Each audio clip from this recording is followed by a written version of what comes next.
beautiful town of Floyd, Virginia. I'm gonna be honest with you, I've never been here in my life, but big accident on 81, so gave me an alternate route through 221, which I don't really recommend unless you got a big accident on 81. It has a lot of windy roads up and down, so be careful, plus it's raining. But delivered this morning, did my reset, got some more sleep, got some Walmart supplies, and then started looking for loads.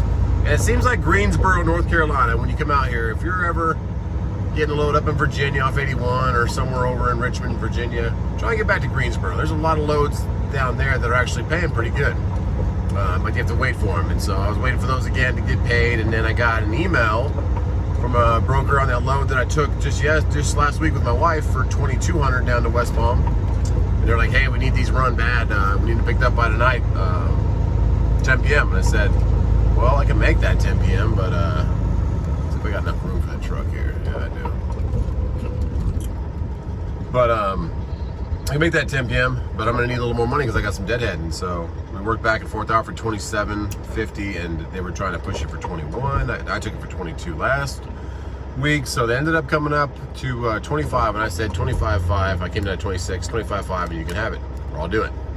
And took a while to go back and forth, and then they finally came back at 25, like $25 or $2,523. I'm like, I don't know why they do these off numbers. I guess it's for their cut for the broker agent or for whoever else. But we finally settled on 25.37. So got that. Got to head over to Hendersonville and pick it up. But they have two more of these loads that didn't get picked up that were on the board also. So volumes are definitely up. Like I always say, stick to your guns. But I figured I'd show you Highway 221 through the small town of Floyd. I'm only about 20 miles now away from Highway 77 again. Gonna connect up with that going back south. And then cross over 40, get to Hendersonville, and then get home for my kids. See them tomorrow, and I'll reset tonight, and then if my clock's good again, I'll head on down to West Palm and deliver at Costco again. Same exact load. Lemonade, but extra, $337, which is pretty much fuel there and back, plus some, so. Alrighty, well, here's Floyd, Virginia, and it's a little rainy, I'm sorry, but hey, people have never been to, this is almost the Virginia-North Carolina border up here. This is what it looks like, especially when it's raining. It might be a good road for a nice touring sedan or sports car, but semi-trucks, you gotta be careful. Alright, God bless, guys.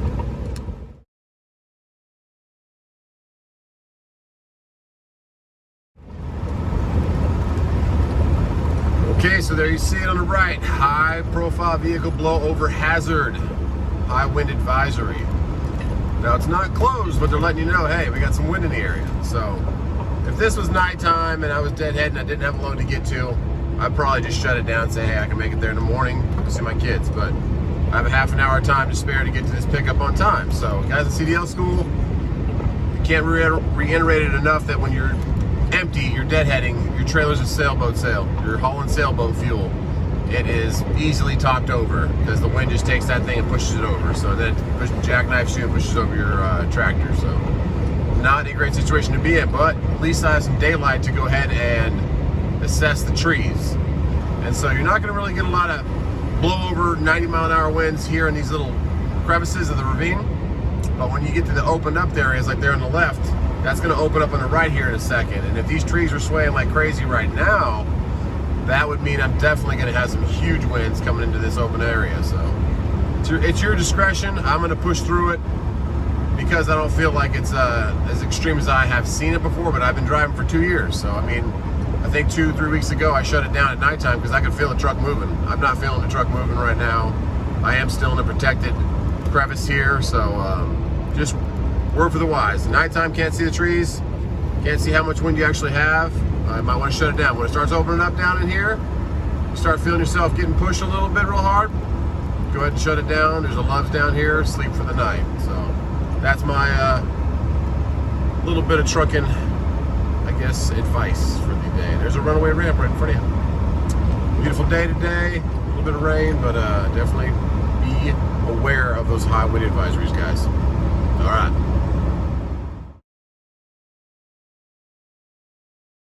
Stay right there. Ooh. Yikes, that was a close one. Jogging along the road for about 15 seconds before I pulled up there. Started slowing down. Whew. God's putting the blessing on me today. Whew. Let's get to this pickup. So we got through the 77, we're on the 40 now, Statesville area. And the wind wasn't that bad, so the trees never got going too hard. And I think it was just more of a warning, a hazard, as they say. So, and about that clip right before this one started with that deer, that was about 30 miles before I got on 77, maybe 25 miles. And I saw him just trotting on the right side. And as I was slowing down and getting closer, he just jouts across the street. I'm like, oh, yikes. I was gonna try and put him on camera, just kind of trotting and go by him slowly, but then he just bolts out in front of you. So I always say a little prayer before I take off. Any day I go, and just ask the good Lord to watch over my vessel and hopefully keep the deer out of my way, because there's a lot of deer, especially going up to PA. I've only seen a deer been hit in person one time. It was about 2 cars in front of me, an SUV, and I don't even know where the deer came from, but it was on, I think, 78 up there, and just middle of the day, 2-lane, both direction, and it just ran right in the side of the SUV, and it was totaled. So that was the only time I've seen a deer get hit, but they definitely have a mind of their own. All you can do is pray that they don't get in your way. So get over here, 10 o'clock, we're about 25 minutes to spare to get there by 10 o'clock, and we're only about 90 miles away. Get back home, get some sleep, push out tomorrow. Alright, well, that's going to wrap it up for today's video. I got lucky and I did not hit a deer, even though that was the title for this video. Almost there, about 55 miles away from pickup, so I should be good to go. Get it on the trailer, get home. But I want to do this ending of the video to let you guys know we are doing a giveaway. I'm slacking on getting Trucking Wife to do an intro. We were going to do one while we were there at the beach, but we just didn't have time. We forgot to.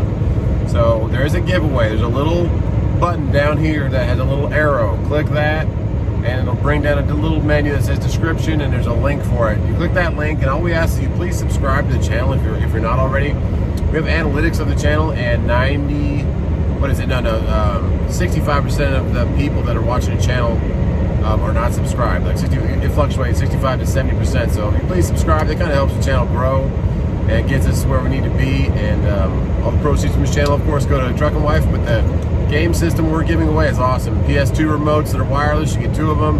You get a retro gaming system that has all the favorites: the Sonic the Hedgehog, the Mike Tyson Punch-Out, the Super Tecmo Bowl, NFL Blitz, NBA Jam, all those great games from our childhood. If you're as old as me, I mean, I just turned 40. So that's going to be there. To hit that description, subscribe, please. And thanks for watching. I'll see you tomorrow.